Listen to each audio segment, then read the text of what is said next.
Hello friends, so అందరికీ hi, welcome to VJ studies. So ఈ రోజు మనం ఈ వీడియోలో డైలీ కరెంట్ అఫైర్స్ సంబంధించి మోస్ట్ ఇంపార్టెంట్ అంశాలు ఏవైతే మనకి ప్రధానంగా వార్తల్లో కనిపిస్తూ ఉన్నాయో సో వాటి గురించి ఈ సెషన్లో అయితే డిస్కస్ చేద్దాం. సో ఫస్ట్ అంశం మనం చూసినట్లయితే చాలా మోస్ట్ ఇంపార్టెంట్ కాన్సెప్ట్. సో భారీగా గ్యాస్ క్షేత్రాన్ని కనుగొన్నటువంటి చైనా. సో వివాదాస్పదమైనటువంటి దక్షిణ చైనా సముద్ర భాగం ఏదైతే ఉందో ఈ సముద్ర భాగంలో దాదాపుగా 100 బిలియన్ క్యూబిక్ మీటర్లకు పైగా ఉన్న భారీ గ్యాస్ క్షేత్రాన్ని కనుగొన్నట్లుగా చైనా ప్రకటించడం జరుగుతుంది. సో ప్రపంచంలో అతి లోతైనటువంటి జలాలలో అతి పెద్ద ఆల్ట్రా నిస్సర వాయువు కేంద్రాన్ని గుర్తించినట్లు చైనా ప్రభుత్వం national of sure oil corporation ప్రకటించడం జరిగింది.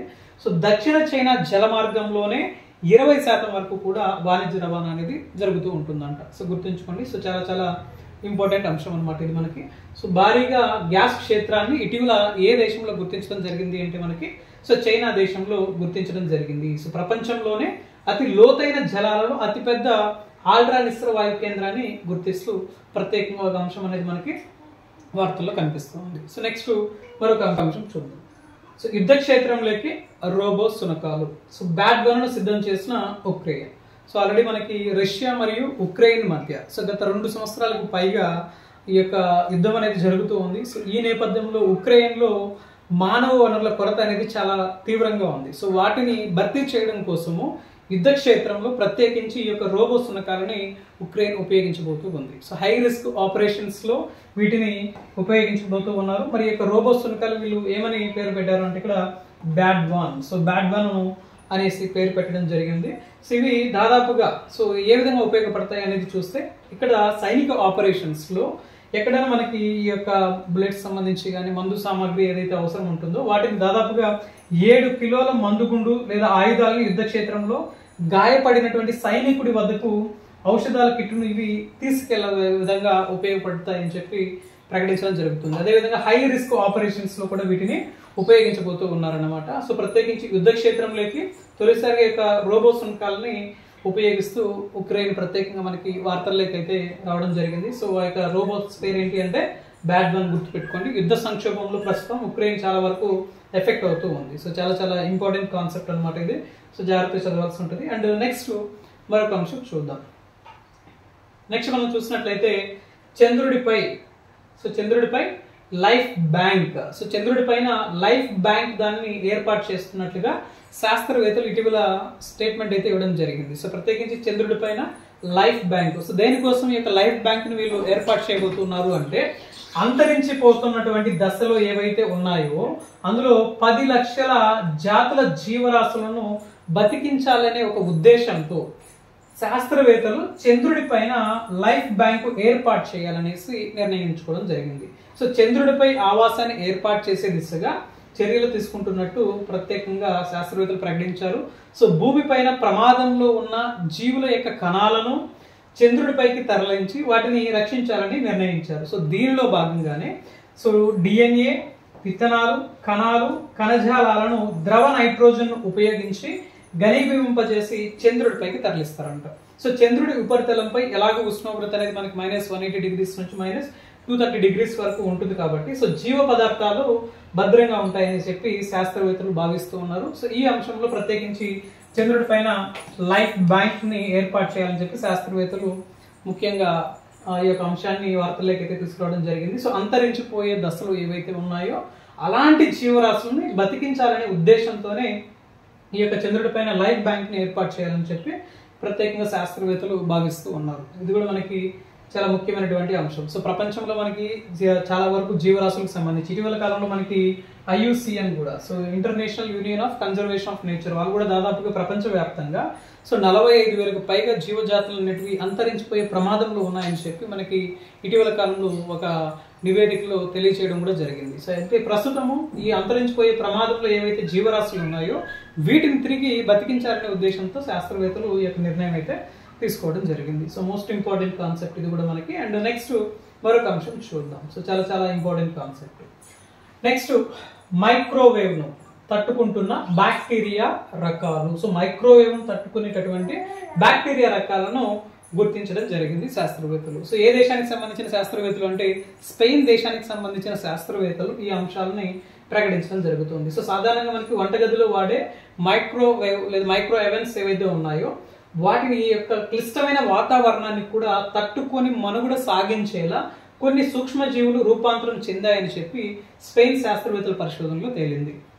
ముఖ్యంగా మనం చూస్తే మొత్తం మీద వీళ్ళు దాదాపుగా 25 రకాల బ్యాక్టీరియాల పైన వీళ్ళు పరిశోధకులు అధ్యయనం చేస్తే అందులో ప్రోటియో బ్యాక్టీరియా చాలా ఎక్కువగా కనిపించింది. సో మానవ పేగుల ఆరోగ్యాన్ని పరిరక్షించడంలో వీటికి చాలా ముఖ్యమైనటువంటి పాత్ర వహిస్తూ ఉంటుంది. అదేవిధంగా క్లెబ్సియోలా, యాలో క్లెబ్సియోలా యాంటీరోకోకస్ అనే బ్యాక్టీరియా కూడా చాలా ప్రమాదకరమైనటువంటిది. అలాంటి బ్యాక్టీరియాస్ కూడా వీళ్ళు ఐడెంటిఫై చేయడం జరిగింది. సో ఇటీవల కాలంలో ప్రత్యేకించి వీళ్ళు బయాలజికల్ ల్యాబ్ లోని 30 ఎవెన్లను ఉంచి సో అక్కడ సేకరించినటువంటి సూక్ష్మ జీవుల యొక్క నమూనాలను వీళ్ళు విశ్లేషించడం జరిగింది. సో ముఖ్యంగా మన ఇళ్లలోనే ఎవెన్లలో మానవుని యొక్క చర్యల ఫలితంగా మార్పులకు లోనైనటువంటి ఆంథ్రోఫైజ్డ్ సూక్ష్మజీవులు కనిపించాయి. సో వంటగదుల్లోని ఉపరితలాలపై ఇలాంటివి ఎక్కువగా కనిపిస్తూ ఉంటాయి. సో మనకి వంట రూమ్ లో చాలా రకాలైనటువంటి బ్యాక్టీరియాస్ అఫెక్టేషన్ అనేది ఖచ్చితంగా ఉంటుంది. అయితే ఇక్కడ వంటగదిలో వాడే మైక్రోవేవ్స్ ఏవైతే ఉన్నాయో ఆ మైక్రోవేవ్ ఎవెన్స్ లో క్లిష్టమైన వాతావరణాన్ని తట్టుకొని కూడా ముందుకెళ్లేటటువంటి బ్యాక్టీరియాలని స్పెయిన్ శాస్త్రవేత్తలు గుర్తిస్తూ ప్రత్యేకంగా వార్తల్లోకైతే రావడం జరిగింది. So very very important concept. So science and టెక్నాలజీని బేస్ చేసుకుని ఇలాంటి అంశాలపైన కూడా ఎగ్జామ్ లో ప్రశ్నలు అడిగేదానికి అవకాశం ఉంటుంది. సో నెక్స్ట్ మరొక అంశం చూద్దాం. నెక్స్ట్ సో తెలంగాణలో పెరిగిన అటవీ విస్తీర్ణం. సో దేశంలో దాదాపు గత 10 సంవత్సరాలుగా సో 1700 చదరపు కిలోమీటర్ల వరకు కూడా అటవీ భూమి అనేది తగ్గిపోయినట్లుగా పర్యావరణ అటవీ శాఖ మంత్రి భూపేంద్ర యాదవ్ గారు ఒక స్టేట్మెంట్ అయితే రిలీజ్ చేయడం జరిగింది. అందులో తెలంగాణ రాష్ట్రంలో సో తెలంగాణలో మాత్రం అటవీ విస్తీర్ణం అనేది పెరిగిందంట. సో చాలా చాలా ఇంపార్టెంట్. సో తెలంగాణ రీజనల్ కి సంబంధించి గుర్తుపెట్టుకోండి.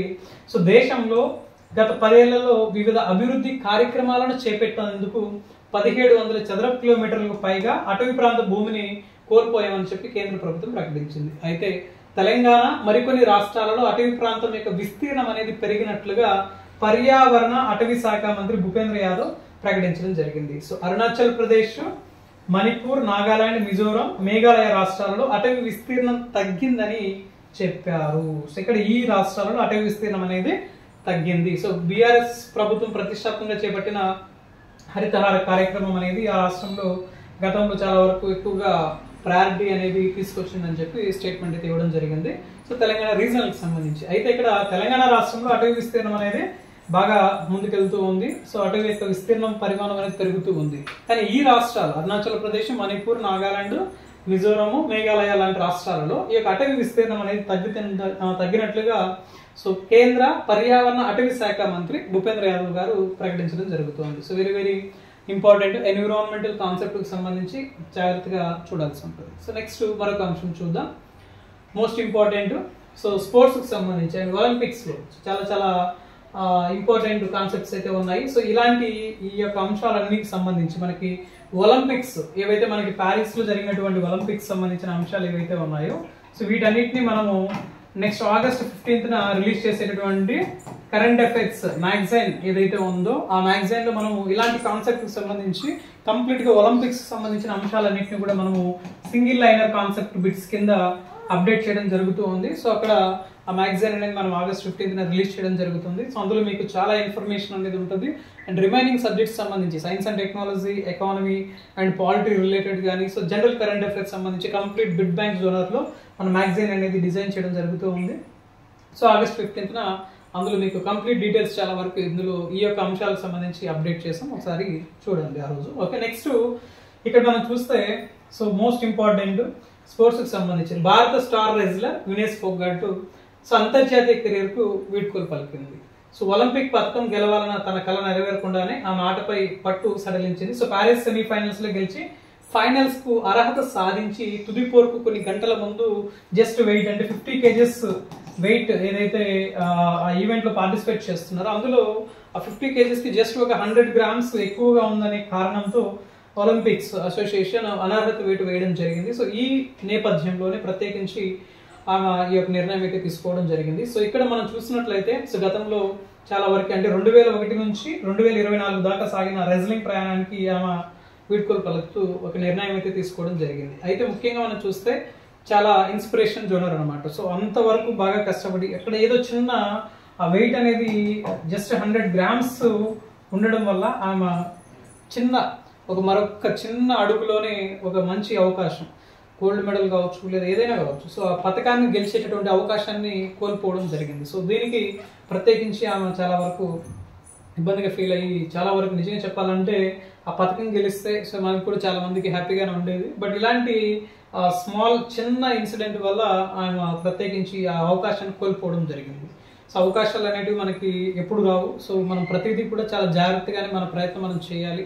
సో చివరి వరకు మనం ఖచ్చితంగా పోరాటం చేయాలి. సో కొన్ని సందర్భాల్లో అనుకోకుండా ఇలాంటి అంశాల వల్ల కూడా మనకి కొంత ఎఫెక్టేషన్ జరుగుతూ ఉంటుంది. బట్ అయితే ఇక్కడ చాలా వరకు పథకం గెలుచుకుపోయినా సో దేశంలో ఉండే ప్రజలందరి యొక్క మద్దతు, వాళ్ళ యొక్క మనసులు ఖచ్చితంగా గెలిచారు. సో చాలా వరకు అద్భుతమైనటువంటి ఆట తీరుతో సో చాలా వరకు అంటే దాదాపుగా 2001 నుంచి 2024 వరకు కూడా చాలా అద్భుతమైనటువంటి కెరీర్ని కొనసాగించడం జరిగింది. సో మనకి అమెరికన్ మూవీ ఏదైతే ఉందో దంగల్ మూవీ, సో అందులో వీళ్ళని ఇన్స్పిరేషన్గా తీసుకొని ఆ సినిమాని కూడా చేయడం జరిగింది. సో అది తెలిసినటువంటి అంశమే. సో చాలా ఇంపార్టెంట్. ఒలింపిక్స్ సంబంధించిన అంశాలలో రాబోయే పోటీ పరీక్షల్లో డిఎస్సికి సంబంధించి కావచ్చు అండ్ అదర్ కాంపిటేటివ్ ఎగ్జామ్స్ ఏదైనా సరే అటు ఏపీ అండ్ తెలంగాణకు సంబంధించి ఖచ్చితంగా ఒలింపిక్స్ సంబంధించి 100% క్వశ్చన్స్ అయితే ఇవ్వడం జరుగుతుంది. సో అలాంటి క్వశ్చన్స్ని ఇంపార్టెంట్ పాయింట్స్ రూపంలో కొన్ని బిడ్ బ్యాంక్ జోనర్లో మనం అప్డేట్ చేయడం జరుగుతూ ఉంది. ఒలింపిక్స్ కంప్లీట్ ఎడిషన్కి సంబంధించి కంప్లీట్ ఇన్ఫర్మేషన్ అక్కడ డిజైన్ చేస్తున్నాం. సో అది మీకు అప్డేట్ చేస్తాం. ఓకే, నెక్స్ట్ మరొక అంశం చూద్దాం. అండ్ స్పోర్ట్స్కి సంబంధించి మనకు కూడా ఇది చాలా చాలా ఇంపార్టెంట్. సో రజత నీరాజనం. సో వరుసగా 2 ఒలింపిక్స్లో పథకం గెలిచిన Neeraj Chopra. So javelin 89.45 metres విసిరి రజత పథకాన్ని సాధించడం జరిగింది. ఈయన సెకండ్ ప్లేస్లో నిలవడం జరిగింది.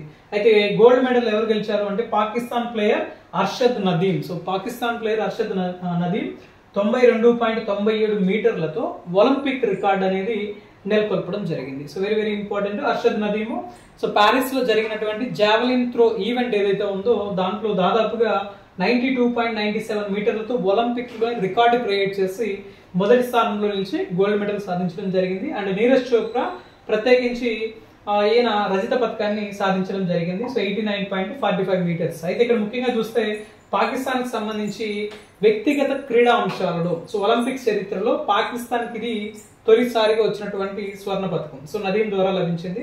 సో గతంలో పాకిస్తాన్ హాకీ జట్టు అనేది 3 స్వర్ణాలు 3 రజతాలు అండ్ 2 కాంస్యాలు గెలిచింది. మరి 1960 రోమ్ ఒలింపిక్స్ లో కూడా ప్రత్యేకించి రెస్లర్ మొహమ్మద్ బషీర్ ప్రత్యేకంగా కాంస్య పథకం సాధించారు. అండ్ 1988లో కూడా సియోల్ ఒలింపిక్స్ లో బాక్సర్ హుస్సేన్ కాంస్యాన్ని సాధించడం జరిగింది.